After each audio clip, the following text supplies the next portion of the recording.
Bonjour à tous et bienvenue dans ce nouvel épisode de la chronique du coureur ordinaire. Aujourd'hui dans la série Célébrités et course à pied, nous allons parler de Samuel Etienne.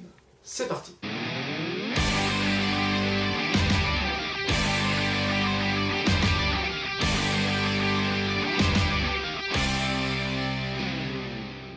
Samuel Etienne est un journaliste et animateur de télévision et de radio français né le 20 mai 1971 à Rennes, en Ille-et-Vilaine. Après avoir obtenu un bac C et après avoir été reçu à Sciences Po, Samuel Etienne étudie le droit puis intègre l'ESJ de Paris, dont il sort diplômé en 1994. Il entramera une carrière radiophonique sur les ondes de Radio Nostalgie, puis de BFM, et un peu plus tard sur RFI où il présentera durant 4 ans des journaux et de revues de presse. En 1999, sa première expérience télé se déroule sur Disney Channel, où il présente un journal télévisé pour enfants. Il passera ensuite près de 10 ans sur les chaînes du groupe Canal, d'abord sur iTélé, dont il participe au lancement, en présentant notamment les journaux du soir, puis suivront une grande quantité d'émissions. N'ayons pas peur des mots, le JT de Canal+, En Aparté, l'édition spéciale, autant d'émissions variées, animées et présentées par Samuel Etienne. En 2008, il quitte le groupe Canal pour rejoindre celui de France Télévisions où il présentera successivement, comme un vendredi, Question de génération, C'est à voir, puis le journal télévisé le 12-13. Actuellement, il est surtout connu pour avoir remplacé Julien Lepers aux commandes du mythique Question pour un champion.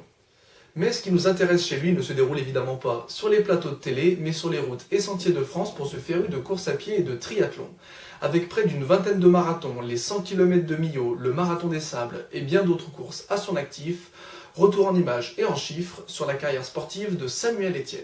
Samuel Etienne commence la course à pied au début des années 2000 avec un seul objectif, le bien-être. Il adopte pour cela un mode de vie plus sain, notamment en arrêtant la cigarette et en arrêtant de boire de l'alcool, car d'après lui, il est difficile de se lever le matin pour s'entraîner lorsque l'on a bu et que l'on s'est couché tard.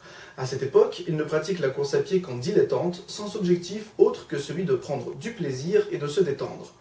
Un jour, cependant, il a un déclic. Il apprend qu'un de ses amis, pourtant pas très sportif, a couru le célèbre marathon de New York.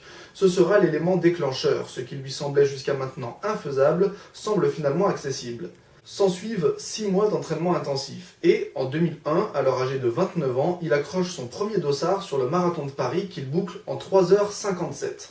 C'est le début d'une longue série de marathons. L'année suivante, en 2002, toujours à Paris, Samuel Etienne signera un très beau 3h27, soit une moyenne tout à fait honorable de plus de 12 km/h. Il s'agit là de son meilleur temps au marathon de Paris uniquement. Le 2 novembre 2003, le voilà qui s'aligne sur le célébrissime marathon de New York, avec le dossard numéro 16314.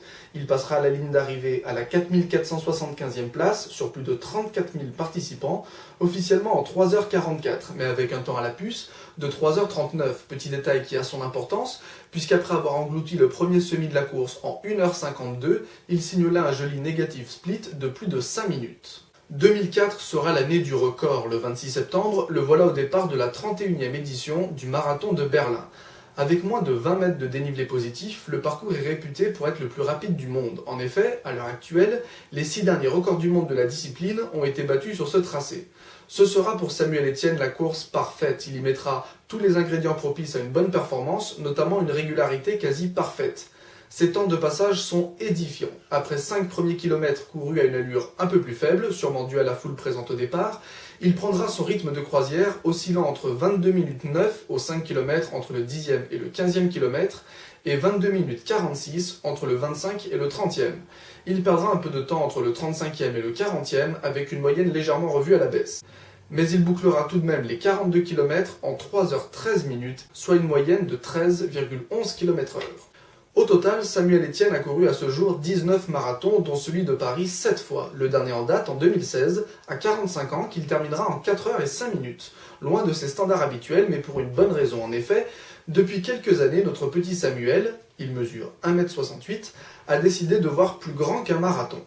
Dès 2013, il participe à la doyenne des courses nocturnes, la fameuse Saint-Élion, et ses 75 km pour 1800 mètres de dénivelé positif. Couru au mois de décembre, de nuit, régulièrement par des températures négatives, il sera finisher en 12h30. Ce sera son premier pas vers les ultra-longues distances. L'année suivante, en 2014, à l'âge de 43 ans, le voilà au Maroc pour le départ du redoutable Marathon des Sables.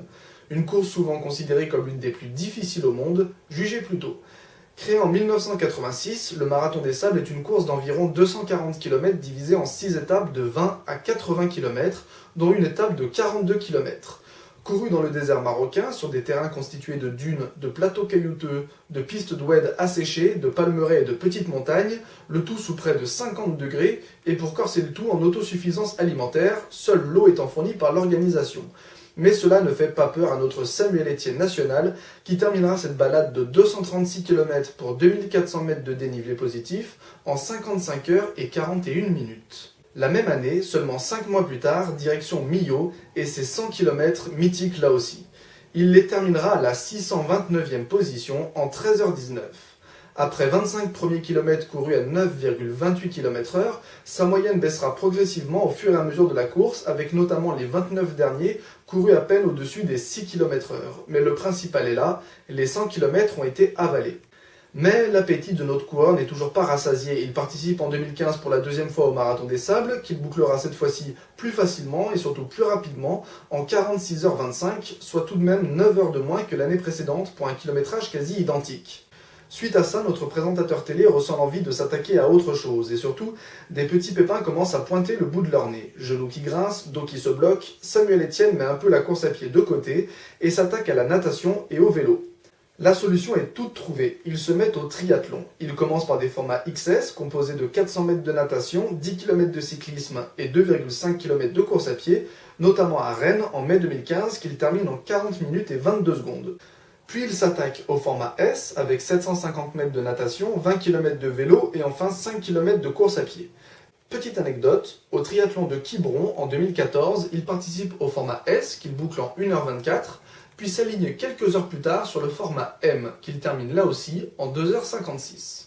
Plus vite, plus haut, plus fort, la devise des Jeux Olympiques modernes convient parfaitement à notre coureur de poche qui décide en 2016 de s'aligner pour le triathlon de tous les superlatifs, l'Ironman, celui de Nice plus précisément.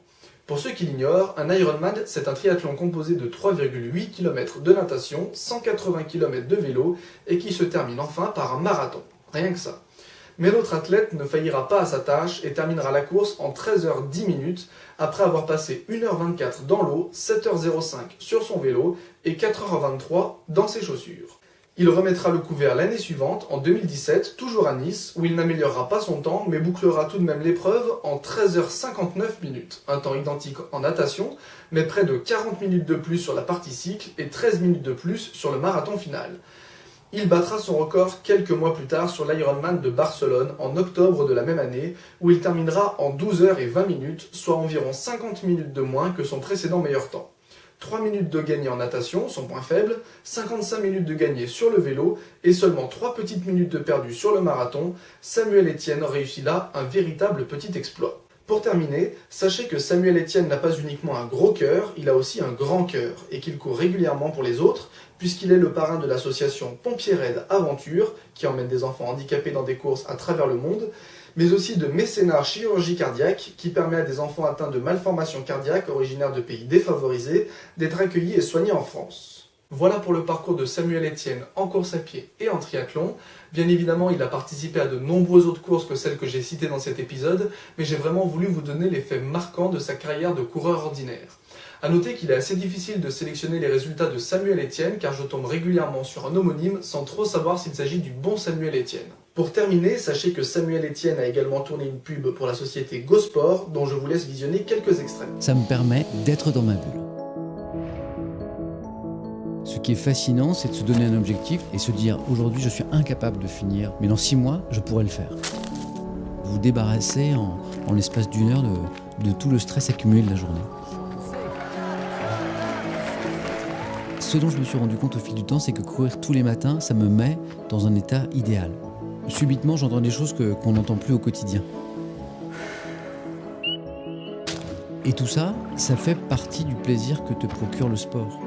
Je suis journaliste et animateur et mon métier est extrêmement prenant, au sens où toute la journée, je suis dans l'ultra-communication avec les gens qui m'entourent.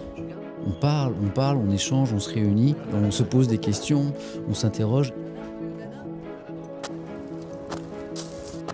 Le travail est aussi une forme de course de fond parce que, tout le monde le sait, les journées peuvent être parfois longues. Et je me suis rendu compte que l'endurance acquise ces dernières années au travers de la course à pied, du running, m'avait donné une résistance bien plus grande. C'est-à-dire que je suis beaucoup plus résistant à la fatigue physique, psychologique, et je peux enchaîner des émissions par exemple sans que la fatigue déteigne sur moi. Je m'appelle Samuel, j'ai 44 ans et je suis un coureur du dimanche, mais qui court tous les jours.